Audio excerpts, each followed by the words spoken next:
Mesdames et messieurs, chers compatriotes, en cette journée internationale du zéro déchet, l'occasion est une fois de plus donnée au gouvernement de la République du Congo de réaffirmer son engagement en faveur de la protection de l'environnement et de la promotion d'un développement durable.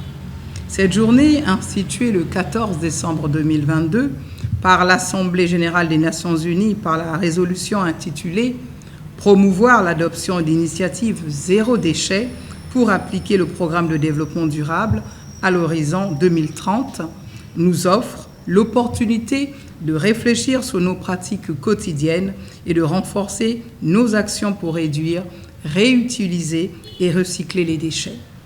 En cette année 2025, le thème retenu pour cette journée porte sur l'inclusion du secteur du textile en général et de la mode en particulier dans une économie circulaire où la production de déchets ira en diminuant.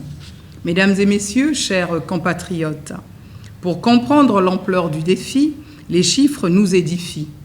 Chaque année, l'humanité est responsable de la production de 2,1 à 2,3 milliards de tonnes de déchets urbains solides, un chiffre alarmant qui menace non seulement notre bien-être, mais aussi celui de la planète. La gestion inadéquate de ces déchets, couplée à un accès limité aux services de collecte, près de 2,7 milliards de personnes exacerbent la pollution et ses conséquences néfastes sur le climat, la biodiversité et la santé humaine. Face à cette réalité, la Journée internationale du zéro déchet est un appel urgent à repenser nos habitudes de consommation et de production. Et cela passe par un refus du gaspillage et de la surconsommation. Au Congo, cette journée sera célébrée dans un contexte national marqué par une production accrue des déchets textiles exacerbés par l'importation massive des vêtements usagés d'origines diverses. De par leur coût d'acquisition à la portée de tous, ces vêtements de seconde ou de troisième main sont les plus prisés par les couches sociales à faible revenu. Il s'ensuit très logiquement une grande quantité de textiles qui finit dans les décharges, contribuant ainsi à la libération du méthane, gaz à effet de serre responsable du réchauffement climatique et à la pollution des sols et des eaux par des produits chimiques présents dans les tissus. Le niveau de production des déchets textiles au Congo a atteint un niveau alarmant qui impacte directement notre équilibre environnemental. Chers compatriotes, il est urgent d'agir maintenant. La première célébration de cette journée en 2023 a marqué un tournant rassemblant des millions de personnes autour de la vision commune d'un avenir sans déchets. Cette mobilisation mondiale est cruciale. Sans intervention rapide, la production annuelle de déchets solides urbains pourrait atteindre 3,8 milliards de tonnes d'ici à 2050. La réduction de la pollution par les déchets est donc plus qu'une nécessité, c'est une obligation pour garantir notre avenir collectif. Dans la perspective de lutte contre la pollution par les déchets, le gouvernement congolais s'est engagé dans le processus de création d'un nouveau groupe intergouvernemental scientifique et politique pour contribuer davantage à la gestion rationnelle des produits chimiques et des déchets et à prévenir la pollution conformément à la résolution adéquate de l'Assemblée des Nations unies pour l'environnement. Aussi, la nouvelle loi portant gestion durable de l'environnement, promulguée le 17 novembre 2023, permet de renforcer le cadre réglementaire de la gestion des déchets au Congo.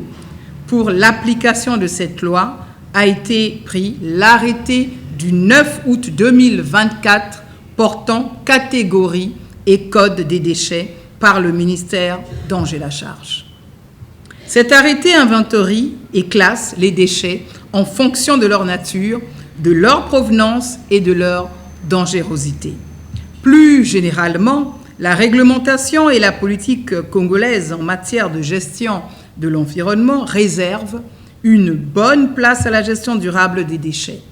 Le plan national d'action pour l'environnement ainsi que la stratégie nationale du développement durable ont favorisé l'émergence d'un secteur privé chargé de la gestion des déchets, particulièrement les déchets dangereux résultant de la production industrielle.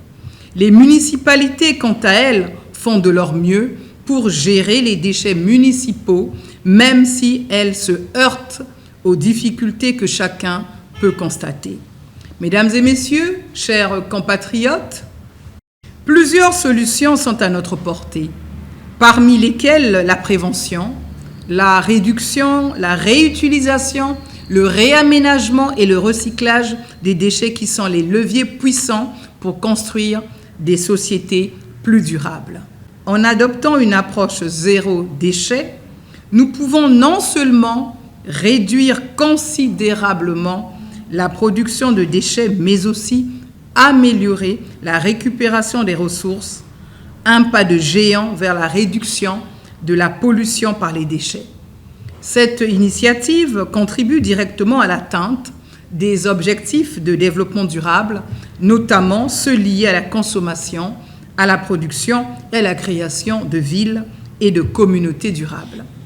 Chers compatriotes, pour passer à l'action, la Journée internationale du zéro déchet 2025 nous rappelle que chacun a un rôle à jouer dans la lutte contre la crise des déchets, que ce soit à travers des actions individuelles, comme réduire notre propre production de déchets, ou des initiatives à plus grande échelle. Chaque effort compte. Je répète, chaque effort compte. Cette journée est donc plus qu'une simple date sur le calendrier. Elle est un appel à l'action, une invitation à chacun de nous à réfléchir et à agir pour un avenir où le concept de déchet n'existe plus.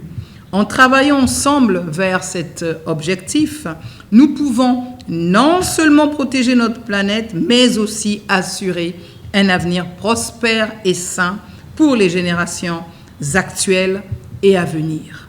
Chers compatriotes, pour parvenir au développement, comme nous le demande son Excellence Denis Sassou Nguesso, président de la République, chef de l'État, président de la Commission Climat du Bassin du Congo et premier écologiste du Congo, j'invite les promoteurs, les décideurs politiques, les organisateurs de la société civile, les citoyennes et les citoyens de tous âges à utiliser cette journée du 30 mars pour mener des actions d'information, de sensibilisation, de collecte et de recyclage des déchets afin de réduire au maximum possible la production des déchets à la source et de faire de ces derniers des ressources afin d'impulser dans notre pays la naissance d'une véritable économie circulaire. Vive la coopération internationale pour un monde sans déchets. Vive le Congo vert durable et responsable. Je vous remercie.